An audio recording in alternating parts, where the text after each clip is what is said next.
We're getting ready to build a rocket-styled cook stove outside using cinder blocks, stove pipes, mud, and gravel. Yeah, I know that. So it will flatten out.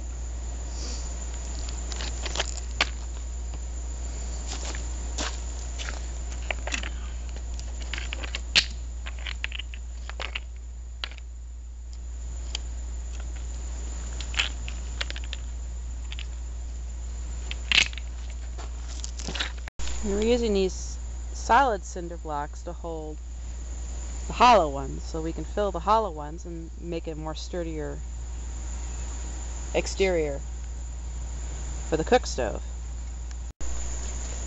Now that we have the 3 solid cinders on it, Silver is going to mix up some mortar mix so that we can glue the standard cinder blocks in place. Now, mention about this 6-inch elbow. We bought it for free at a free store locally, so we spent absolutely nothing on it. Yay, mortar mix! Just gotta get it the right consistency.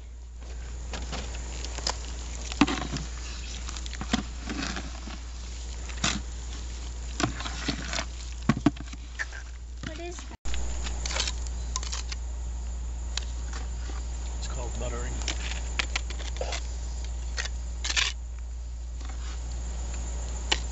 I had to mix a little bit of clay into it because we put a little too much water in it.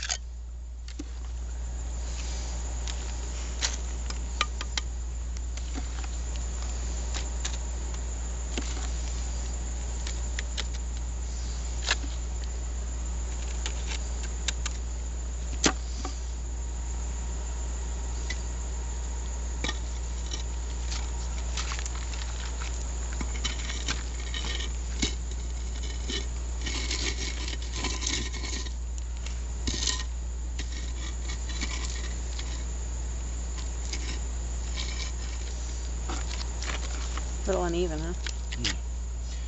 Rocking it.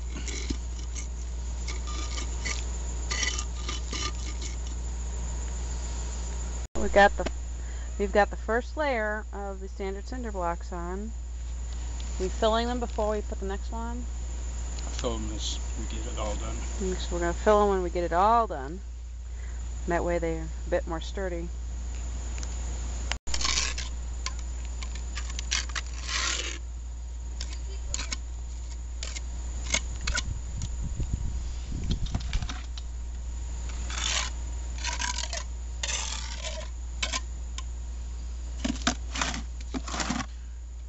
Nice. I had a correct tool for it.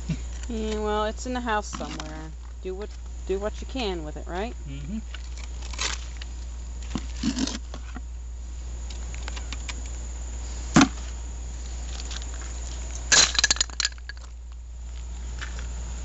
Hand me that one, please.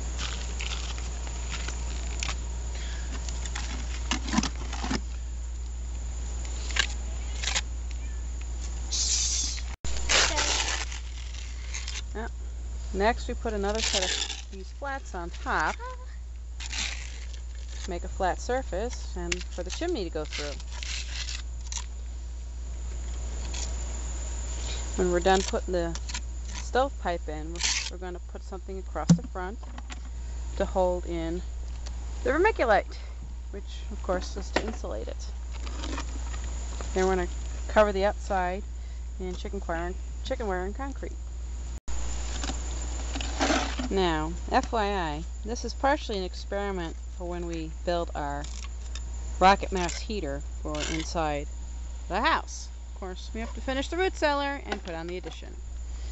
But this will give us some ideas to what we're doing for when we build our mass heater. Now, I would like to point out, we did not interlock these. We've done that for a reason. This is partially, like I said, a test project for our rocket mass heater. The next step is to put in the stovepipe, for the chimney and the front, and of course put in that. Then the vermiculite, and then we're going to cement the top of where the vermiculite is, and then we're going to chicken wire concrete the outside to make it more stable, especially considering right there where we just have mud and rock.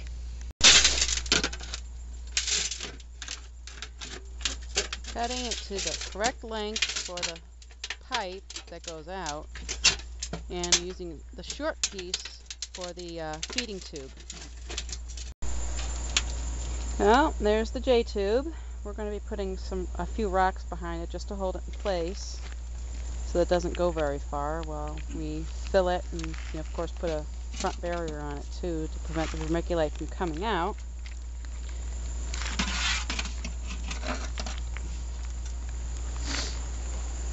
You see, standing in place. We'll be cooking right about there with hopefully those for holding the cook surface.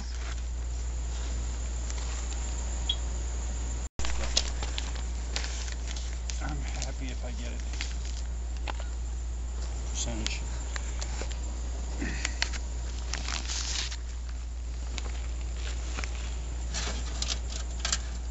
You got it, okay?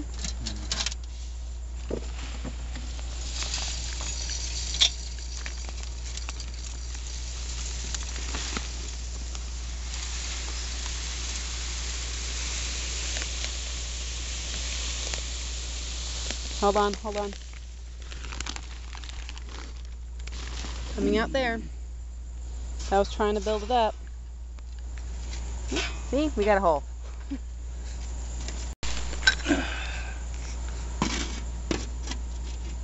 Well, that works.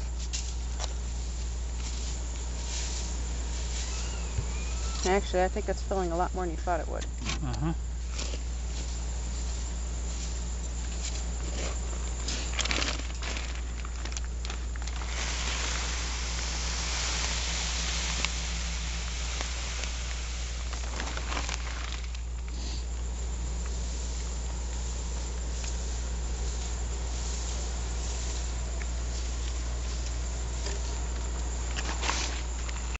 Now we're filling the top with clay just to keep it tight and kind of act like glue.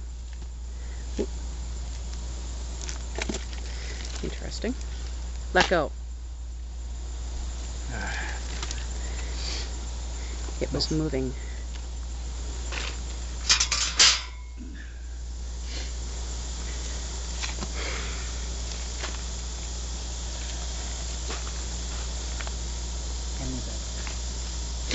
Hand me the shovel.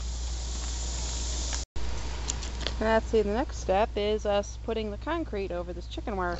After we cut a hole in our burn chamber, of course, chicken wire goes all the way around. What we're doing is we're just going to smooth the concrete over it. Now this is with one bag of concrete. We're learning a bit, and as it pours down the side as we put it up. However, this side looks pretty good, as you can see. One whole side almost done. The top is pretty much done. And we're having a bit of trouble working the front. We got a little bit there, as you can see. Of course, we did wind up getting a couple bits inside the burn chamber, but yeah, we'll deal. And 1 hour later, and with one more bag of cement, I've got the front about halfway done. Silver has pretty much finished this side, almost finished the top. The back is next.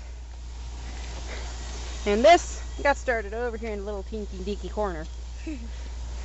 But in my opinion, that's going to be our trouble spot.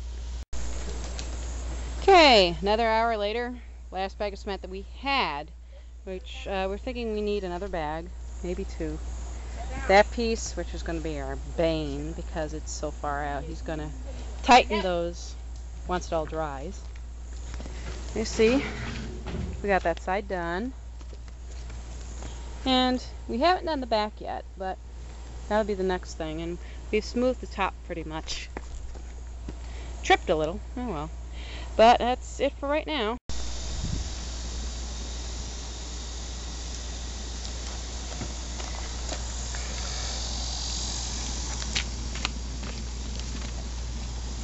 It's our first fire, which we're just starting now. There's flame. A lot of smoke right now.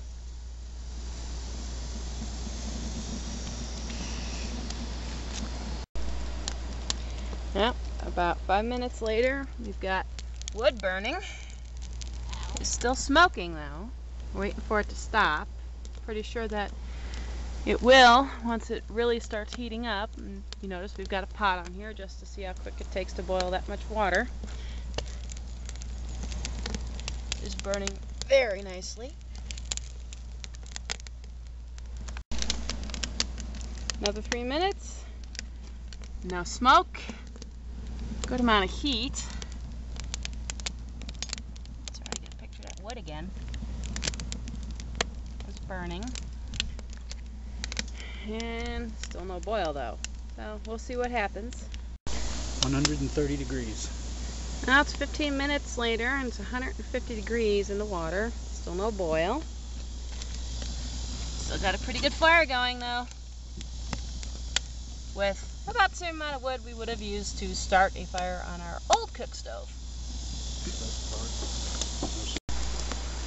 Okay, the water in the pot is up past 145 degrees and it's only been about 3 to 5 minutes later.